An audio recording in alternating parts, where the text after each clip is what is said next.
by the way.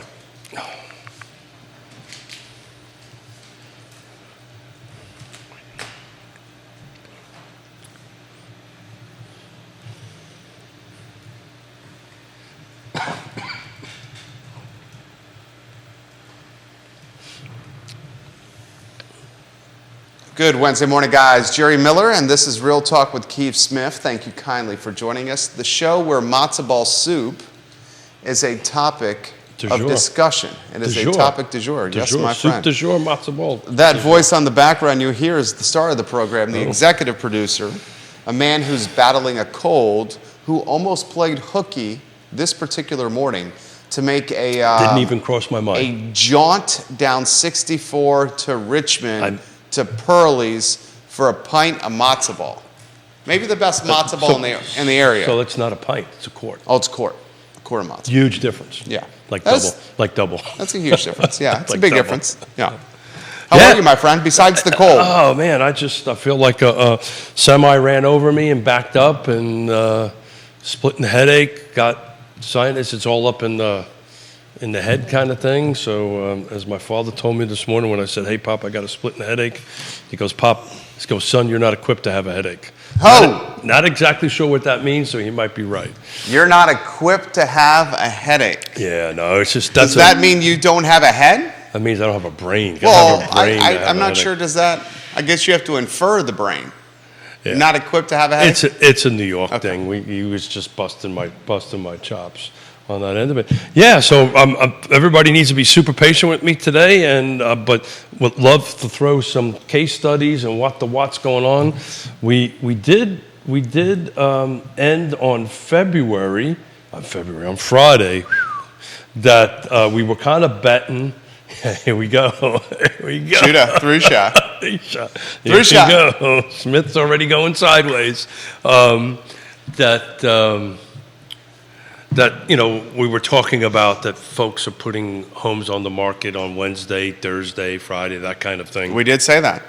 And we were wondering what Wednesday would look like, and I sent Judah a late slide this morning on it. But as of today, there was 101 units in pending. On Friday it was 86, so that's a 15% uptick. By the way, thank you, Judah. By the way, news are down by about 22%. So on Friday there was about 95, and today it is 78. And so we're going to continue to see this. I mean, if those who are interested in the real estate market, that's kind of what we're going to continue to see. RealTalkWithKeithSmith.com. Scroll to the footer of the website. And Look at the estate. Fantastic firm that built, designed, and developed that haircut, website. By the way. Oh, you got a fresh haircut? Yeah, I know. I was going to give you props. Well, we didn't start off with the haircut. That was done between Monday and today. The fresh cut Keith Smith got. It was done yesterday, and it literally took me 2 hours. Where'd you go? His barbershop. Oh, barbershop? Yeah. Barracks Road? 2 Barracks hours Road, run trip? Barracks Road. The mobile barber comes back into play, does it not? I don't know. $50 for someone to come to you? People say that's really low on a cut. It's got to be way higher. $75 for them to come to you? I paid with tip and everything around $30. Okay, so where's the line where you pay the mobile barber to come to you? I mean, you'd pay $50. Save 2 hours? I got to ask Mr. Smith for $50. You paid $50 to save 2 hours. I would pay $50 to save 2 hours. Bill McChesney, welcome to the program. Hey, Bill, Kevin Yancey, hello, welcome to the show. Kevin, Grayson watching the program. Jennifer watching the program right now. Jennifer, if you have a question, please put it in the feed. We'll relay it live on air. I see those fingers percolating. So the question of the morning is, what is your favorite cold remedy? Right? It's the matzo ball soup. Actually, I've got a different one. What is it? The bourbon in the morning? It could be. Buffalo Trace? It could be. On a Wednesday morning in the I Love CVille studio? Well, mine was rum, but that's a different story. Little rum? But it's funny. Wet the whistle? It's along that line. My mother-in-law, God rest her soul, her remedy for a cold was hot tea. Okay. Has to be local honey, right? So my mother-in-law, Yonna's from what they call Lower Austria. So this is a little village on the Czech border in the middle of the country. So it has to be local honey from that particular region where you're at the moment, and cognac. And then she would follow up and just keep on drinking them until you don't care any longer. There you go. Pass out. The best remedy for a cold? Well, if you look at the bottle of these cold things, most of the stuff has got alcohol in it anyway. Times were very different. I grew up with a mother on the soccer team who would openly flaunt a remedy to get her 2 boys to sleep on an airplane. You know what that remedy was? A little sip of rye or something? A little booze in the bottle. There you go. A little booze in the bottle. Sure. I mean, you're talking... Look how you turned out. My parents certainly did not.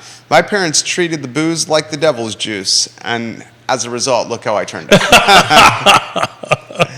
When your Southern Baptist parents treat booze like the devil's juice, this is the result. You know what?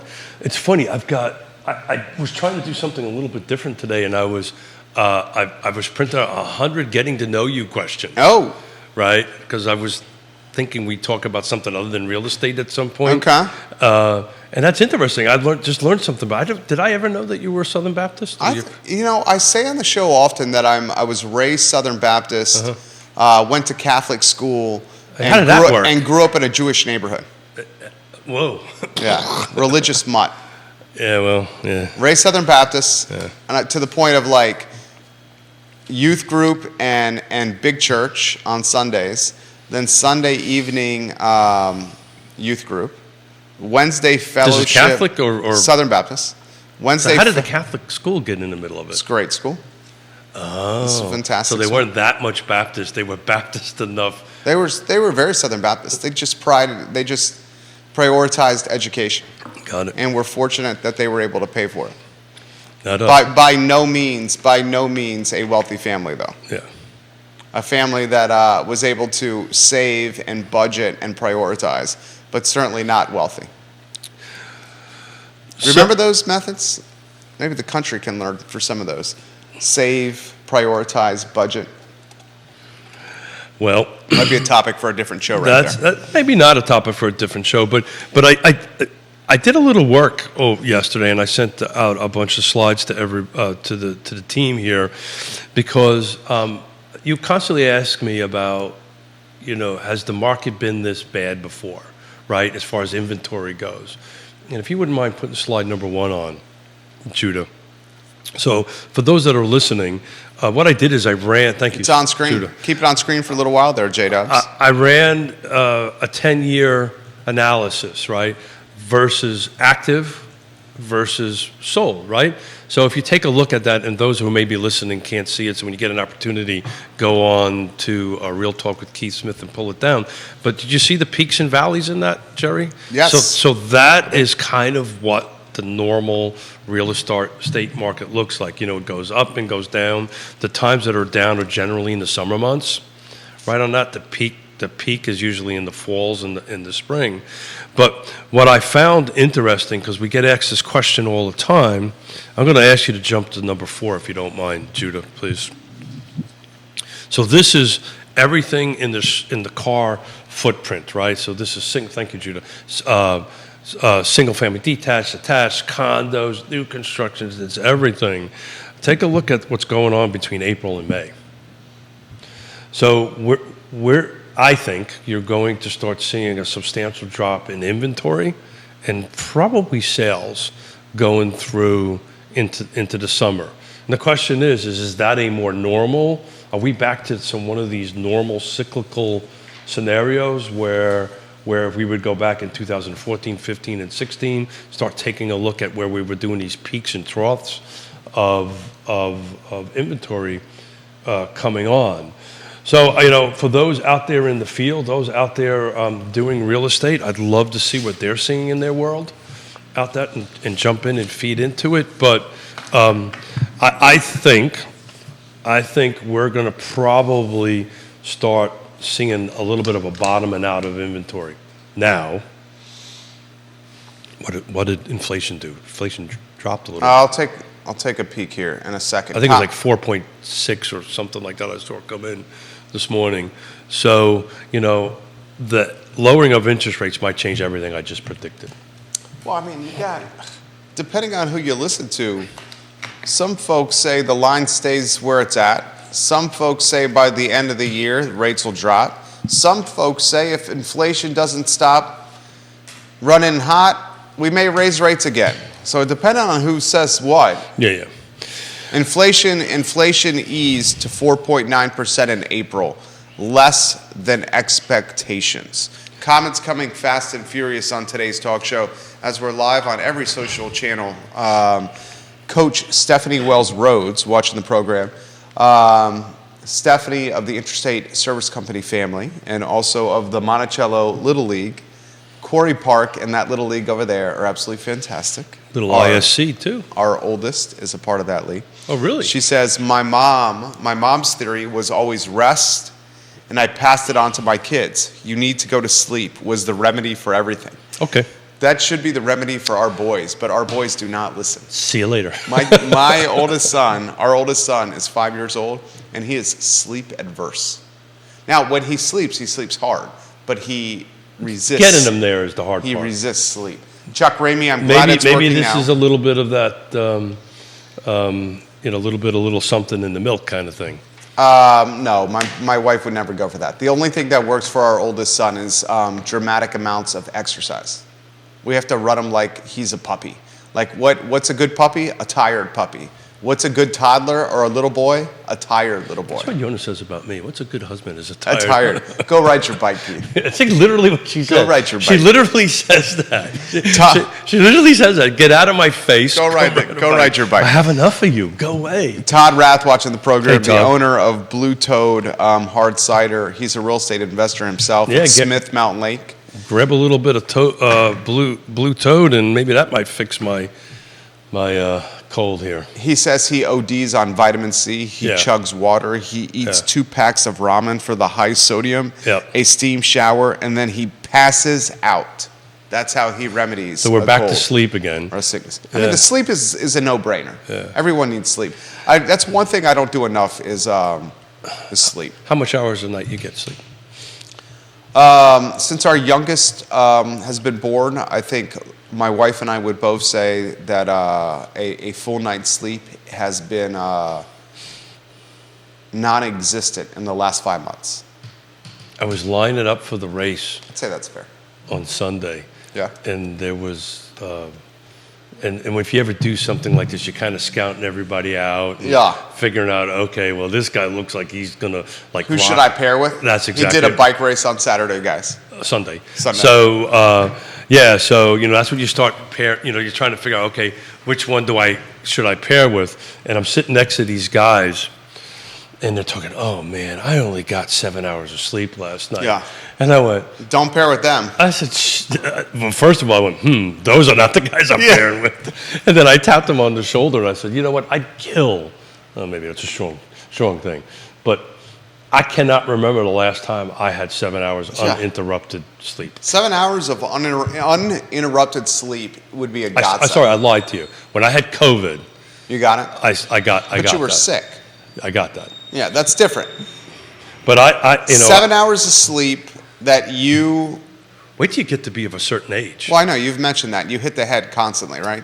Of a certain... My father-in-law is dealing with that as we speak. You get up every couple hours, and you stumble, and you do what you need to do, and you stumble back, and you may or may not be taking your phone to the bathroom. You bring your phone to the bathroom? That's going to wake your brain up. If you're waking up, you have to go to the bathroom, and then screen time while using the restroom, that's going to keep you from going back to sleep. I read articles about real estate.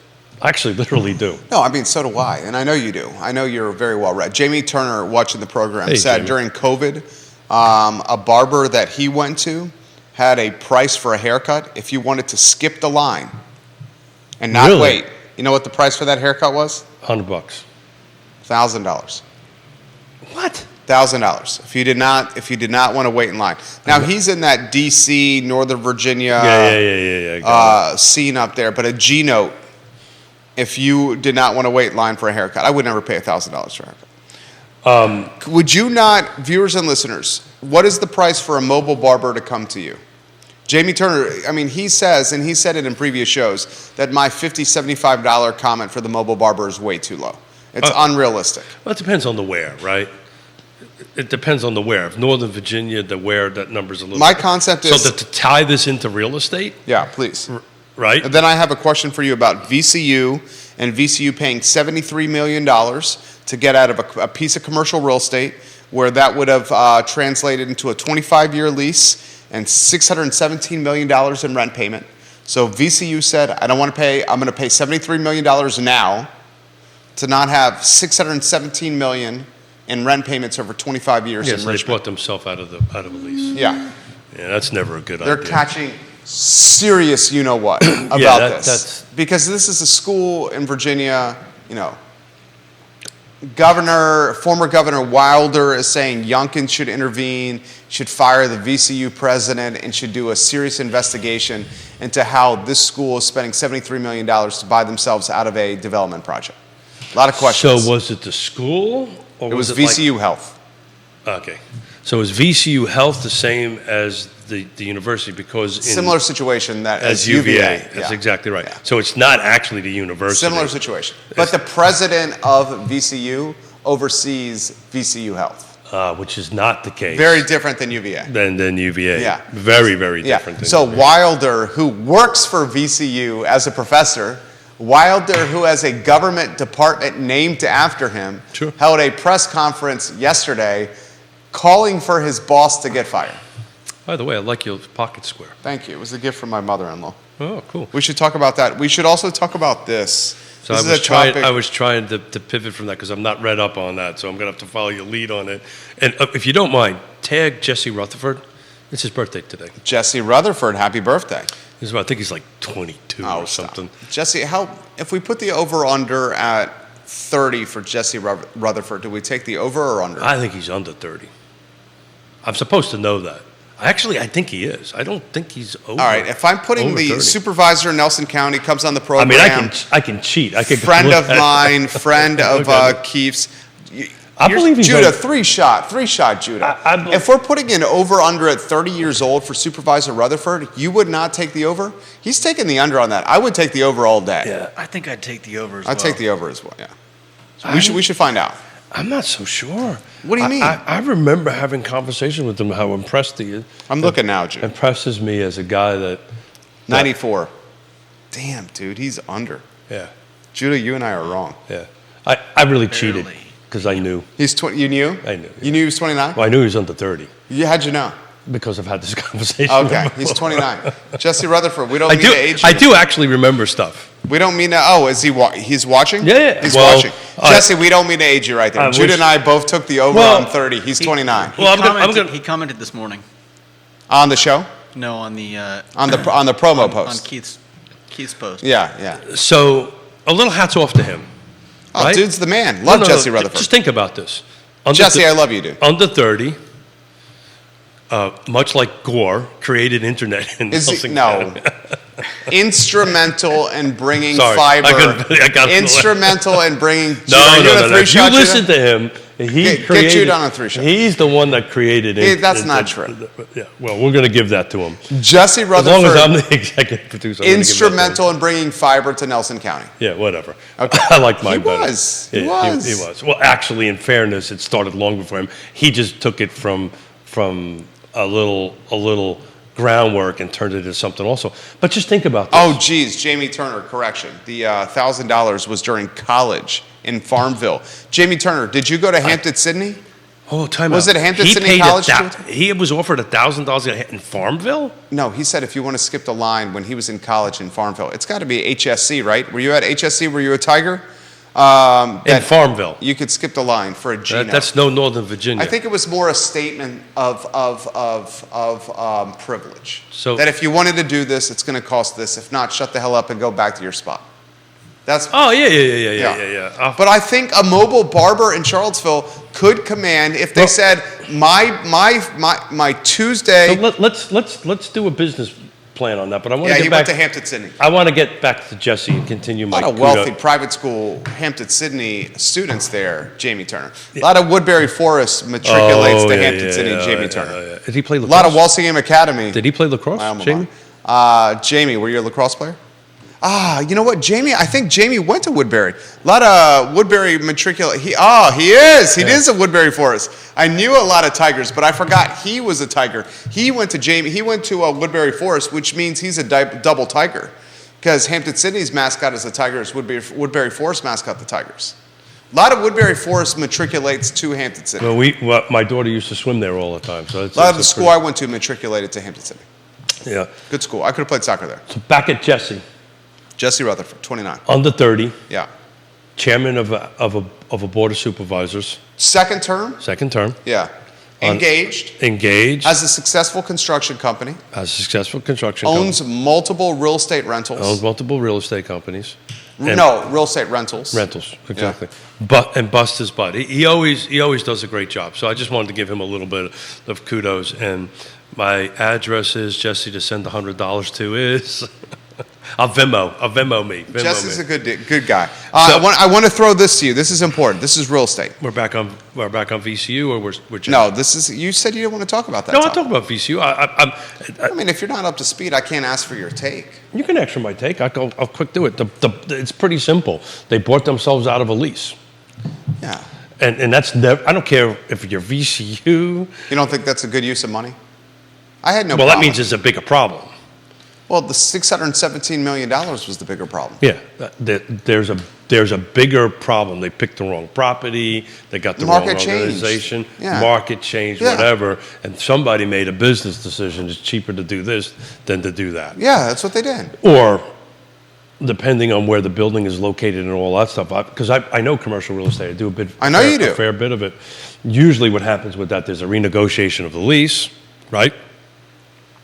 And something to the effect of, hey, let me sublease it out. At least I'm not burning that much cash. So I don't exactly know where the building is located in Richmond, but that's a big nut to crack to get at to use to get out of jail card. Yeah, it's not free, actually. I was going to say get out of jail free card. And the crappy part about this, and I talked about this yesterday, is I had no problem with them doing this to save $617 million in a 25-year commitment with $73 million up front. I had no problem with it. The problem I had was them trying to hide this and it not coming out to a Freedom of Information Act, a FOIA request from a local media outlet. I did not. And that's how it came out. If VCU Health had said, look, this is the situation. We screwed up. We're going to do this.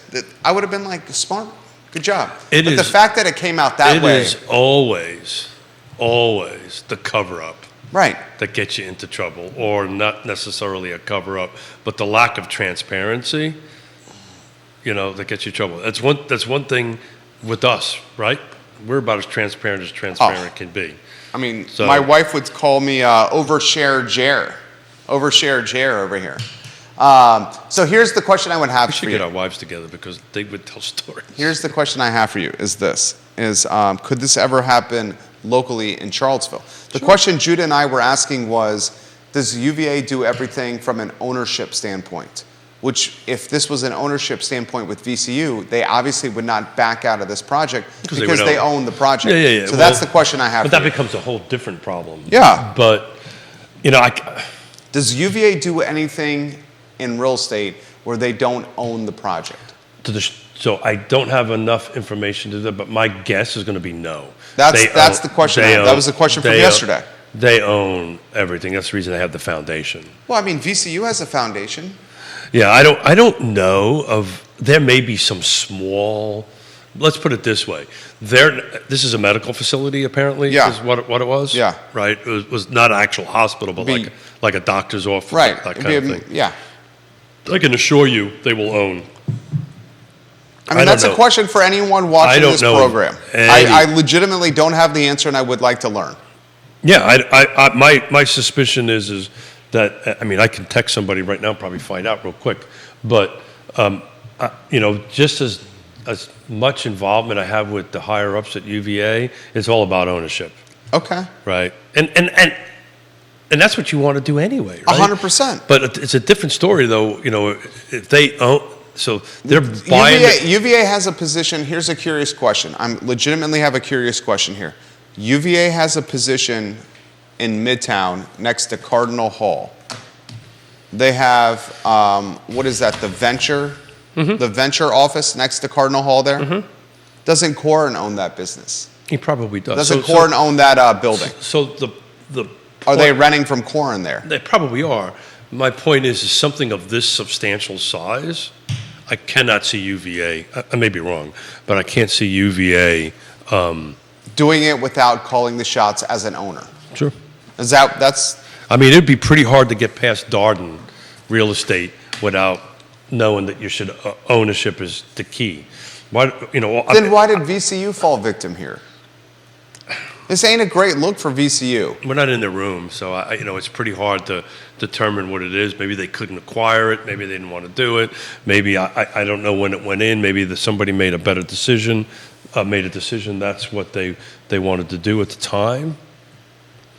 But you should always own. I mean, I've got a half a dozen business owners in the city of Charlottesville that want to own instead of rent and forget about trying to find something. And I'm talking like retail spots and Class A office space and stuff like that. So if you in the world today, right now, you want to own, this better than anybody, own and lease it out on that end of it. So I don't think so. I think somebody just made a pretty bad business decision early on and thought it was the right one at the time, and now they're trying to buy their way out of it. Ultimately, that's what they did. I want to get your thoughts on this headline from London.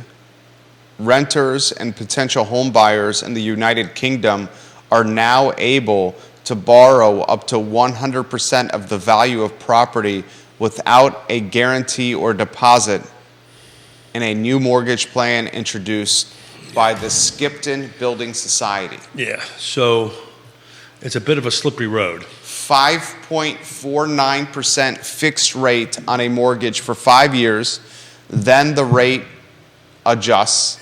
Maximum term of 35 years. A building society is a think of it like UVACC. It's like a co-op kind of thing. It's like one of these lenders that do that. That's almost impossible to coordinate with here. So really, what they're doing is an arm, right? Yeah. The lending, but no down payment though. The lending structure in Europe is for mortgages are very different than they are here. It wasn't only until recently that you would actually see a 30-year mortgage, and I know a little bit about this. We got family in Europe, trade property back and forth. It's very different. A lot of it is huge amount of cash up front. There also isn't the turnover that we have here, right? The turnover we have here is somewhere around, depending on where you look, 8 to 10 years. These are families that stay in homes forever, right? And they go from family to family to family. You don't really have this huge turnover of property like we do here. But you just take a look at Austria. Geographically, if you look at Austria, it's almost the same shape as Virginia. The country of Austria only has 7 million people in it. I believe that's about what we have in Virginia. 7 million people. So it's a little bit different. It's a little bit different to move around. But the mortgage rate, but look, I think even if that product was here, do me a favor, go to slide number 3, Jude, if you don't mind. Even if that product was here, the inventory is dropping.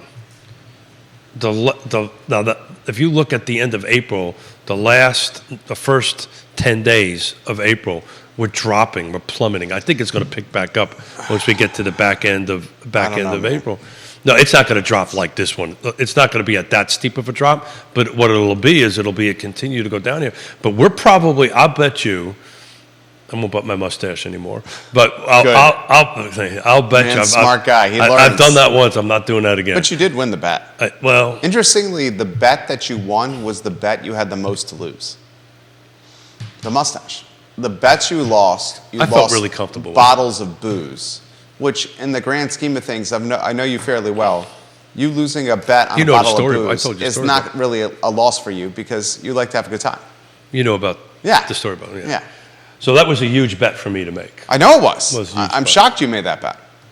So I think we're going to be somewhere around December, January of 22 as far as volume goes come midsummer. we're going to be midsummer. We're going to be looking like a traditional November, December. I want to give you a hypothetical. Viewers and listeners, sit back. Here's a hypothetical for Keith Smith that's a bit challenging for the distinguished gentleman. Let me take a sip of coffee. This is a hypothetical for That the I may loan or may officers not have. watching the program. I see a handful of LOs watching right now.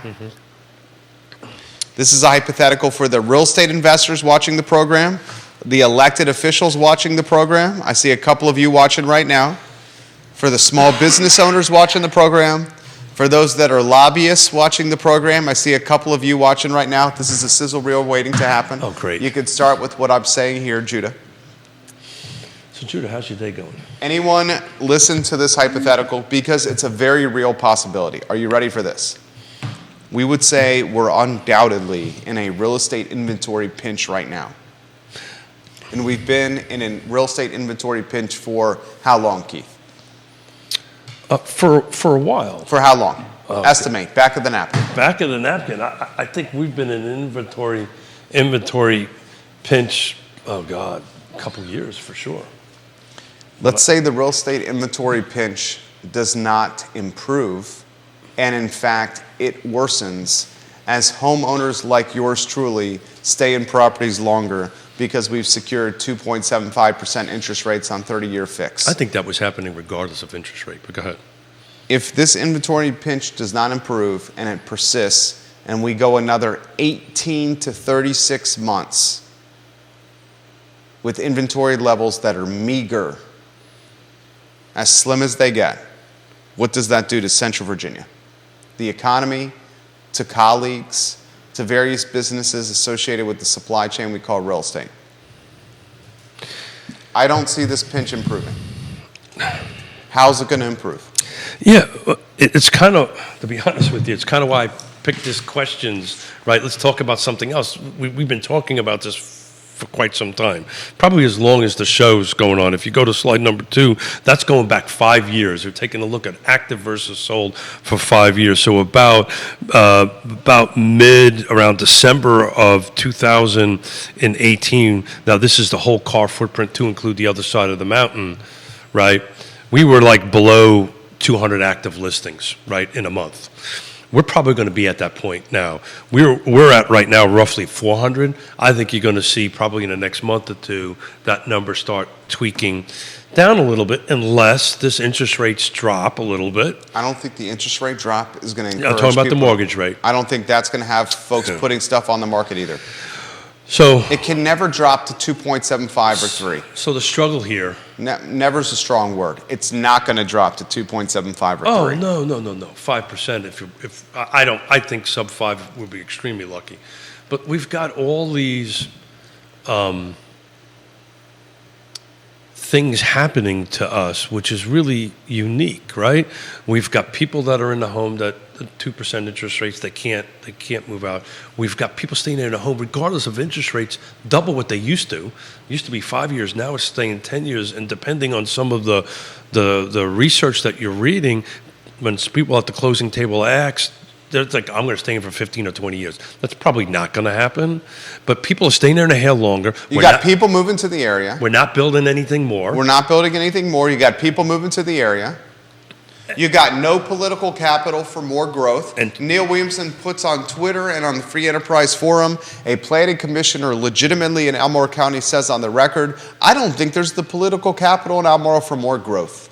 Straight up says this in a meeting, a planning commission, and it's not the one watching right now. And he's probably not that far off. So speaking of Neil, tonight is the city council. He's doing a roundtable discussion with them, so if you should tune on. Wednesday, tonight 7 o'clock, Sean Tubbs, Neil Williamson. Yep. So look, but we've been talking about this. Tubbs and Williamson, Williamson and Tubbs. Is that like a Crockett and Tubbs kind of a Miami Vice kind of thing? Look, it's... Sean Tubbs driving a Lamborghini. Oh, yeah, that'll look good. I would kill for a picture of that. I was going to say his hair would be flowing in the wind, but then I realized that wouldn't be the case. Sean's got hair. Really? Sean's got hair. Oh, look at that. Sean's got hair. Shows you how much I pay attention. He's got hair. I agree. Okay. So part of why I wanted to look at this 10-year up and down is for everybody to be a little bit patient with one another. We've been doing the Yiddish word, right? Mensch, right? Everybody needs to be a little bit patient, a little bit kind to one another. This is going to get more difficult as we go through the summer.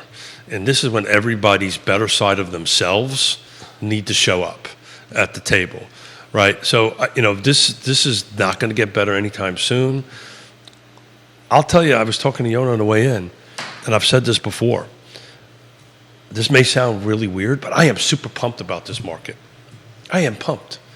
And people do that exact look at me when I say I'm pumped. Because if you pull up slide number 1 and take a look at what happened over 10 years, and I've been in it for 30, I know, we know what it takes to get it across the table. We know what it takes to go ahead and do it. It's a lot. There was all different reasons in different markets, and I'm throwing papers across the table here to go ahead and do that. But we're be patient, guys. This is going to take a little bit of professionalism to get it. But what I'm seeing, and a couple of agents are calling me on it, people are not being so kind to one another any longer. And that scares me and concerns me more than anything, to be honest with you. This is going to be difficult to start with, but not to be kind and not to be thoughtful and not to be professional with one another, AKA the bully offers we were talking about, which I love because my hair just gets on my back. I say, well, let's go. I'm in. But we need to be a little patient with one another to get us through this hump, because it's, to your point, it's going to be here for a while. I mean, I think you're going to be looking at this, guys, for... It's going to be here for a while. We're going to be talking about this 5 years from now. That's what I'm saying. Yeah, without doubt. Show me the project that's going to alleviate this in Charlottesville. Show me the project that's going to alleviate this in Albemarle. You've already told me it's not going to happen in Fluvanna. We're already seeing signs of NIMBYism in Greene County because we got stuff in the pipeline. Well, you got 3 seats up in Greene. So you got 3 new seats in the seat. So nobody knows who those seats are, or what they're going to do, and so forth and so on. And that's going to put the brakes on, I think. I mean, I'm very curious to see if Bob Fenwick gets on council. Because if Fenwick gets on council, that is a KPI that voters in Charlottesville are trepid with what local government is doing with housing and zoning. Because Fenwick is running on a taxes and housing platform. Sure. He's saying, they all are. I don't know. I've been reading all their bios and their websites, preparing to listen to tonight and for future shows. A lot of them are using this housing affordability. But Fenwick is running on a too much taxes. I'm not crazy about this zoning platform. Yeah, sure. Well, look, we've talked about. That's why I'm excited about going tonight, and really. This is another big thing, right? This is 3 seats out of 5 that are up, and it's contested. It's contested. The Democratic. You got 5 Democrats? The Democratic. The election. I suppose it's contested. The election is in June. Well, we got 5 people up for 3 seats. The election's June 20th. I'm pretty sure that's 40 days. Considered contested. Now, once that's done, it's done. It's done. Right? That's who. Here's a question for everybody watching the show. Would you prefer a contested election in Charlottesville City and Albemarle County that's a Democratic primary? Or would you prefer a contested election in Charlottesville City and Albemarle County that's in November between 2 parties, or an independent and a Democrat and a Republican? So here's the interesting part of that. Very few, I would think the turnout will be far less in the primary than in the general. Right, because November is a traditional time to vote. Usually, there's other candidates on that. This is just a very specific. You've got to be dialed in to know that vote's coming up in June on it. A lot of people don't. Yeah, that's definitely fair. That's a fair question. Would you prefer the contested election in November with the general, or a contested election in the primary Democrat like we have in Charlottesville City right now? My answer is November, flat out. General, for sure. Yeah, flat out. That's what I would want. Not even, but to the point of is that the volume of voters showing up. And Scott Thorpe, I agree 100%. I'll get to that comment here in a matter of moments. So a very small amount of people are going to vote the direction of City Charlottesville Council, because really at the general, there's going to be some, Dave Norris is up, Bellamy is up, some of the state level votes are up, so people will go in November. Dave Norris is running for delegate. Bellamy Brown. Actually, no way. No, it won't be because it'll be the same thing. Yeah, that's exactly right. That's a Democratic primary. That's right. We don't have. Yeah. You got Sally and Creed. That's a primary. Right. That's June. That's a great question for Neil. So what's the general election? Here's what you got in the city of Charlottesville. General election, city of Charlottesville? You got nothing. That's all going to be done by. Is the only general election, dude? Is the only general election locally that matters? Well, you got Board of Supervisors. You got a contested election in Crozet. You got a contested election in the Whitehall, Board of Supervisors. That's it. It's only two. No, really, it's Whitehall. Right, Scottsville only has one, right? Yeah, you got a contested election in Whitehall, and you got a general election competition with School Board Albemarle County. I agree. So then you'll have, in the general election in Albemarle County, you got 2 in Board of Supervisors. What's the second, Neil? Does Lepisto currently have competition in Rivanna? I believe she does, actually. I believe that's a contested. We know Dr. Bryce in the general election, and Allison Spillman for School Board, Albemarle County.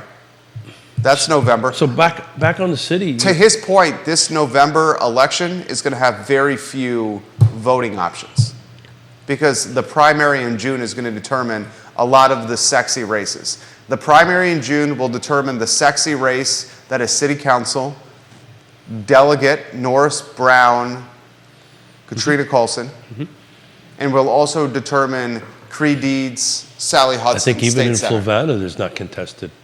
But we'll work on that. We'll work on some contested stuff. I think actually Neil sent me an email about that at one point in time. I was asking him about what is the contested races looking like, and that was when we got into the conversation about.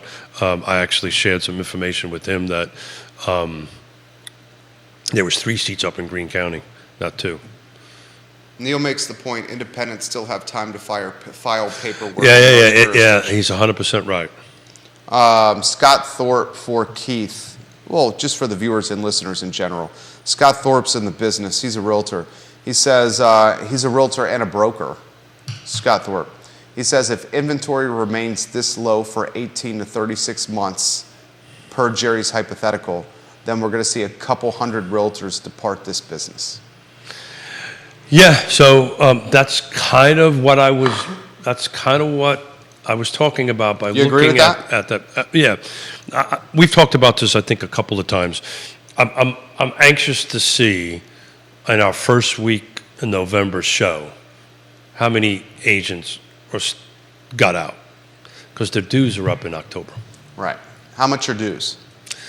It's interesting. Everybody kind of hangs their hat on the car dues, but your MLS dues are way more expensive because you pay that quarterly through it. So that's your access to the lockbox and to the MLS. So that's a different fee than your dues. Be honest with you, I can't remember. The bill gets paid and we move on. So it's I don't know. It's under a couple grand. I can't remember the number, to be frank with you. So your deadline's November 1. I think it's the end of October, right? And everybody waits, of course, to the end of, I know we do, end of October, and we hit the send button and let the money go out that way. But, excuse me. Yeah, I think you're going to see a leveling of who's in the business. I think there's going to be a little pain, and this is when professionalism counts. This is when you got to know how to navigate it. I was thinking of a conversation I had with a couple of agents that, the other sides are becoming a little bit aggressive. Again, back to my 6 things. That the sixth one is who's on the other side matters. It matters more now than ever, right now, that you're working with a professional on the other side. Because, of the half a dozen deals I got going on right now, every single one of them's got hiccups to them. Right? And how does Keith and Jerry navigate those hiccups, right? And I know Jerry's a pro, I'm a pro. How do we get through this to get there, to get to the end of it? Because at the end of the day, a contract's only good as the people that are involved in it, right? It's always been that way, always will be that way. to go ahead and do that. Keith Smith, Real Talk with Keith Smith. He's a realtor, helps people buy and sell houses. Look, who knew? Go to the Partners tab on Real Talk with Keith Smith and see the suggestions of who we trust. More comments coming in. This from Rio Road, the king of Rio Road.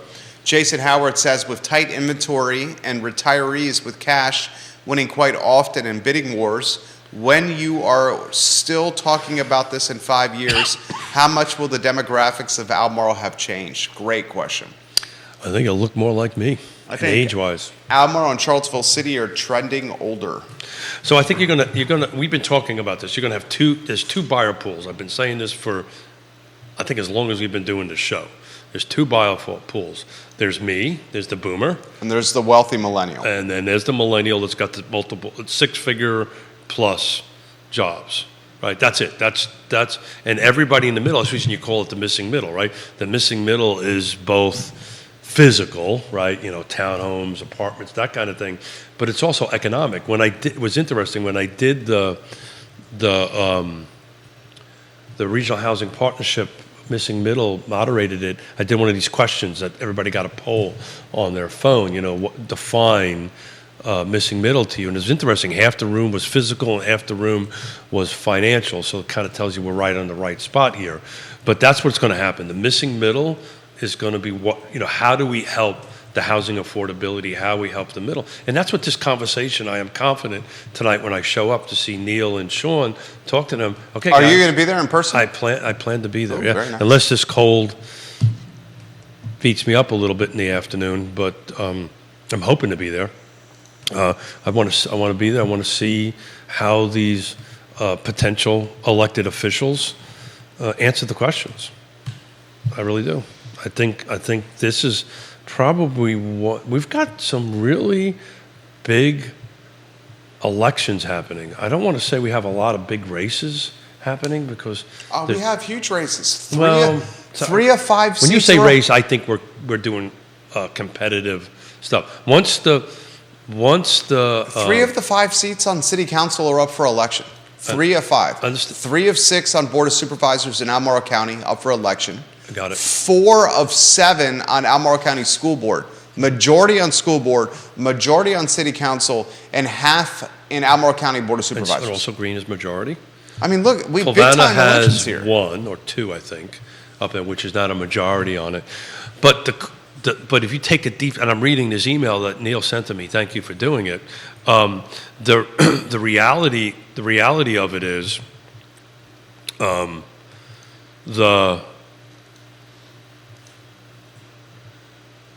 not super contested, but they're huge changes, right? So the city of Charlottesville has when I say contested, I'm thinking at the general election. At the general election. There's some of them that the city is one of them. We've got a little bit of a competition going on in there, but the rest of them, as I'm reading through his emails, there's a little bit of competition going on in Louisa County. There's really none going on in Greene County that I'm aware of on that end of it. So the point is we're going to end up with a turnover, a pretty massive turnover of electeds. We're not. We are. No, we're not. Charlottesville is going to have... You've already said on record that you think Snook and Payne are going to win re-election. So if Snook and Payne win re-election, that's not a turnover. No. But anyone think Ann Malik's going to lose? No. I don't. No. Anyone think Bela Pisto-Kirtley's going to lose? No. I don't. Donna Price ain't running again. So we got the dude that's running in for Donna Price's seat, the Democrat, is in law school at UVA. Yep. Brand new to the area, bought his house with his parents that he lives in, literally, I think lives in it with his brother, and outside the military, has not had a job in the private sector. I want people to understand that. The Scottsville District Democratic candidate, Donna Price is not running, is a student at UVA Law School who has not had a job in the private sector and has strictly worked in military. I believe he's 29 or 30 years old, and the home he lives in Albemarle purchased with his parents. You know what? Good for him. I'm not throwing shade. I'm just, good that is applicable to this election. So what I just said. Let me clarify this a little bit better. my comment a little bit better, and maybe I got to pop another cold pill here. There is a potential, unlikely as it may be, in the city of Charlottesville, we could end up, in theory, Dude, it's going to be, if I was a betting man, it's going to be... well, you are a betting man. I am a betting man. Yeah. It's Snook, Payne, and Yeah, Fenwick. I would find it very hard to believe. Snook, Payne, and Fenwick. But it is mathematically possible that you could have the other three elected, and Payne and Snook do not get elected. It is possible. Of course it's possible. It's possible. Greene County is the one that I keep on thinking in my head, because that's a flat change out of 3 seats, right? Because none of the current elected officials are running based on my information. So that's 3 brand new seats that are going to be in Greene County, which we talk about all the time, which is kind of the cutting edge of where we're going to try to hopefully create some more inventory to try to create this one. So there's a strong potential that could hit the brakes there. Fluvanna will get Mosell's not running, so the person that's running it with Mo is probably going to think much like Moselle. So I think Fluvanna is going to kind of stay the way it is at this particular point in time. None of the no-growthers, for lack of a better term, are up for election in Fluvanna. So I'm trying to tie this all back to real estate. So Fluvanna is going to stay the way it is, probably. Albemarle is going to stay the way it is. I would agree. I would agree with that. Malik's going to win. Lepisto Kirtley's going to win. Galloway and McKeel are still on the board. Correct. So Galloway, Diantha, Lepisto Kirtley, and Malik. Jim's on the that board. 4 right there controls the board. Yeah, Jim's. Jim votes like that 4 does. Yeah, I would agree with that. Okay. City Council, the likelihood is Payne and Snook get reelected. The likelihood is probably Fenwick, a known commodity, especially with his hard on taxes, hard on zoning campaign and platform. Betting people would say he gets on. Yeah, what if he doesn't win, though? Who? What does that look like? Fenwick or Snook? No, Fenwick. I think we're all. Here's the biggest thing. If you wanted to say a what if, the biggest what if question is what if Michael Payne doesn't win? That's the biggest what if. Because Michael Payne, of all the people on the board and all the people on City Council, is the largest and hardest pro-affordability housing that's advocate. his platform. That's his whole damn thing. If Michael Payne loses and does not get reelected, the region loses a political advocate for affordability. Well, and we're gonna know more about this tonight. We're also trying to put something together. McChesney thinks Lloyd may be the most vulnerable. Mayor of McIntyre and McChesney says that. And Scott Thorpe says Keith Smith, annual dues and MLS fees total about $1,700 a year. Thank you. He also agrees that that's going to be a line. Oh, yeah. You're going to see agents getting out of this business when a $1,700 check comes due. Well, if you take a look at it, way over 50% of the agents haven't done one transaction. So $1,700 is a big deal if you have never done a deal. It's a big deal. Yeah. Yeah. It's So a big Thorpe agreeing to what you have said. I think I may be wrong, but I think you're going to see a drop. You also, but the flip side to that is, I think you're still also seeing people getting into the business. So the ratio may not be as bad as we think it is. Carol Thorpe says. Hey, Carol. What is the guy's name? I should know what the guy's name. I'm drawing a blank on his name. I don't know. What are we talking about? Do you know what the Scottsville candidate's name is? Mike Pruitt. Yeah, Michael Pruitt. Michael Pruitt says he may have, Carol Thorpe says, Michael Pruitt may have purchased a home with his parents, but at least he bought a home with their help, unlike one counselor, who I'm not going to use his name, who still lives at home with his parents. So back to the what if. And Ann Clark Ramey says, thank you for doing the show, Keith, despite how you're feeling. Thank you. I hope you feel better. She loves the show. I'm going down. Multiple people have said they Thank love you. the show, and thank you for doing it. Thank you. Not to overshare, but I've been drinking a lot of vitamin C and water and coffee, and if you see me wiggling in my chair, it's probably getting close to that time. But I wanted to throw that out there as a what if? What does it look like? The mayor just walked by the studio, ironically. Go ahead. What does it look like if Lloyd doesn't get elected and Michael doesn't get elected, then we're going to end up with 3 brand new. Well, not brand new because Bob's been around for a while. I just find it hard to believe the math's going to shake out that way. But well, you know what would be something that you're missing here? The intriguing probably aspect missing a lot of things. Here's the intriguing aspect here.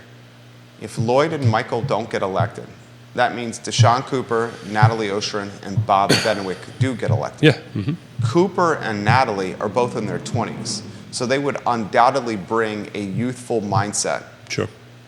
Maybe a mindset of no home ownership to council.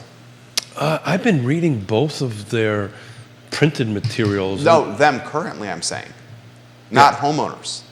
Well, they're currently not homeowners. Yeah, I get that. But if you read their literature, they're all about housing affordability. At least that's what I'm reading. Everyone's about housing affordability. Yeah. It's funny. It's a talking point to win an election. You know, if you don't say housing affordability. No. I'm going to correct you, sir. It's a talking point on the middle of a 66-mile bike ride with a bunch of 40-year-old guys kicking your butt, trying to keep up with them, that they want to talk about housing affordability and what are we going to do. That literally in the middle of a ride, they want to talk about this stuff. Maybe that's why I got sick. I know, because I was trying to keep up with them. John Blair, welcome to the show. You and Hey, I John. have both highlighted that there's going to be no new housing anytime soon. So I just think this is an interesting dynamic. Look, I won't bet my mustache, but this is the way the city is broke, the way it does what it does. The math is weird, man. I mean, somebody can lose by just one vote, right? Because it's this. That's how all elections are. Well, I understand that, but I got that, Captain Obvious. Okay. But what I'm talking about is it's not districts, right? Where me and you were running for Scottsville, right? It's a total vote. It's a total vote. It's a different math scenario where there could be very close votes. I just think the math could shake one way or the other very quickly, and then all of a sudden we might end up with 3 new city councilors or 2 new city councilors. It could cut one way or the other. Which is, again, I'm not wearing my Captain Obvious socks, and maybe the medicine is kicking in at this point, and maybe you should say, Smith, shut up. No, we'll follow it closely. I would say the favorites: Payne, Snook, Fenwick in the city, in the county, Malik, Lepisto Kirtley, Pruitt's running unopposed. Albemarle County Board of Supervisors, the only election that I see being any kind of, school board is the only race that I see being tight, and that's the general with Dr. Meg Bryce and Allison Spillman. We're going to start asking some questions. We'll pivot a little bit here. We'll bring our friend. Mark it down what I just said. We'll bring our friend. Well, so if you could live anywhere in the world, where would it be? Pretty happy right here. Other than Charlottesville. Pretty happy right here. I like what's going on right here. Okay, well, there you go. If I could live anywhere in the world, I love Asheville. Have you ever been to Asheville, North Carolina? No. Asheville's fantastic. Love Asheville. I had a fantastic time in Hawaii, Maui in particular. Where would you live, Jude, if you could pick any place in the world? Maybe the Florida Keys. Let's see. I'd have to go with either Savannah, Georgia, or Madrid, Spain. Yeah. Ooh, that's a good choice, Madrid. That's a great Spain. The question is, if he could work for any company in the world, would he still work for I Love CVille? Hell yeah, that's what he would say. I know Judah very well, and he does not lie. What is going on over there? Look at that. That's strange right there. Yeah, you got to go ahead and put in a... So mine wouldn't be one, it'd be a couple, but that's just because that's the way... You would be overseas somewhere. I'll tell you, if it was in the United States and I had the money to do it, I would go to San Diego. Okay, San Diego's beautiful. If I had the money, right, money wasn't an issue, I don't think I would live there. I would own something there that I could go visit on a regular basis. And it's interesting with that question. The first thing that comes to my mind is, where's my grandkids? Literally, that's what's like, okay, well, we want to be close to the grandkids, because Yonna and I are kind of going through... Well, I mean, you got a pretty good situation coming here with your daughters moving from Seattle to Richmond. Lucky. So you're going to have your one daughter, a son, and a granddaughter less than an hour from your Fluvanna house. Now you just have to persuade Yaz and Harry to I move may down or may here. not have timed. Harry, you moving down here, Harry? From our house to Tavola, sitting at the bar, took me exactly an hour. From her house in Richmond? Yeah, from the house in Richmond. Well, she's not technically in Richmond, right? Oh, no, it's in the city of Richmond. What's it called? Well, it's right next. It's by Willow Lawn, but Okay. but Willow Lawn is technically in Henrico. But you just go a little bit, would be east from there. You start going into the city. So I think they call it the West End over that way. It's between Patterson and Monument Okay. Avenues in that area. So, guys, Bob Yarborough says Kauai, if not here. That was the first part of our honeymoon, Kauai. May have got my wife pregnant somewhere between Kauai and Maui on our honeymoon. oh, great, thanks. It was either on the back got end a- of the Kauai leg or on the front I got end a of the splitting Maui headache leg. already. Thanks. I mean, that's a honeymoon. We pulled the goalie. You're supposed to do that. Yeah. Are you not? I don't know. Never went on a honeymoon. Never did. We got let me see. I paid 158 Canadian dollars to get married. Included 2 wedding bands, a dinner, and a marriage certificate. What was for dinner? You know, I don't remember. You don't remember? I don't remember. But You went straight to dessert? No. may have went to dessert before that. Okay. Okay. How about them Mets? How about them Mets? I am. So we got going- 37 years coming up. So anybody who Congratulations on 37 May years. 26th 37 tomorrow. years of Tomorrow, and you're gonna ask me how did that math work after tomorrow is Yasmina, my oldest daughter's 37th birthday, and our marriage is 37 in March 26th. I won't ask about that. I got no problem with that. Yeah, no, it was great. When we got married, she was a couple of weeks in a little basket. Yeah, why would I have a problem with that? I got no problem with that. I was not going to enter into a new relationship without finishing my other contract. Because my contract in the Marine Corps, what I did, I was not allowed to get married. Oh, okay. Contract you meant the job you had with the government. I had to sign. I wasn't sure if there was a. I had to sign. No. What I did on my Okay. duty, I literally had to sign a contract that I wouldn't get married, right? And oh, by the way, if they ever grab me, they'll never come get me. So you're allowed to make a baby keep on with going. your contract. You're allowed to make. There was the no baby. specific clause. It says nothing about making the baby. Nothing about But that. there is a specific clause about marriage. Yep. We're not That's- getting married. that's You insane. had to be single. Insane. You had to be single. Doesn't matter if you just don't get married. And Right? your point is? I know. I'm just saying. You find that odd, though, right? No. You don't find that a bit curious? You know what? Never thought about it until this very moment, until you said that. You know? We only knew each other for 3 months. Trace is watching in Houston, Texas right now. Trace is a fantastic entrepreneur. Hello, love Trace. Houston, Texas. Trace, did you sell your business? I think you did, right? Did I see that on social Maybe in media? August, not so much, but Houston's a pretty neat town. Mustache Dan Pettit is watching the program. He said he's going out to San Diego next month. There you go. And his 50th anniversary is on May 26th. There you go. And his Happy son 50th. lives in San Diego. We should make it so long. Yeah, 50 years. Congratulations, Dan. 50 years. Yeah. Bob Yarborough says, I apologize for prompting the image that led to Jerry talking about Thank you. impregnating his wife. Thank you. It's because of your comment, Bob, of Yeah. Kauai. Yeah. I just want you to know that, Yeah. Bob Yarborough. Well, back on Hawaii. That was Let's for go you, back Bob. to places to live in back on Hawaii. I don't know if have you known anybody actually lived on Hawaii for an extended period of time? No, you've made comments on previous shows. Folks that live on Hawaii often find themselves very depressed. Or islands? Yeah, It's very the same, depressed. It's the same place where we go because Very isolated, very depressed. we're going to our place for our wedding anniversary for 2 weeks in St. Martin.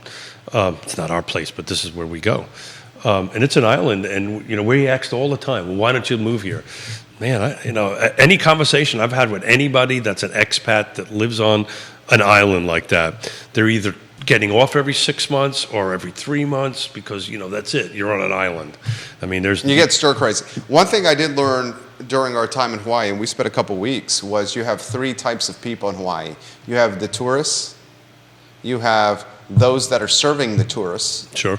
and then you have the obscenely wealthy Sure. that just have like multiple houses. Yeah, they just happen to have a house in Hawaii. No, they just happen to have a house in Hawaii. So there's this huge wealth disparity because the tourists are coming, they're trying to roll in it because they're visiting, they're on vacation, they're in Hawaii, they're spending money. Would you let's assume money wasn't an issue. Would you buy homes in different parts of the world? Of course.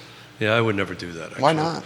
I had this conversation with my wife. She says, I want the freedom of traveling anywhere and not being tied with my travel to a location because I own a home there.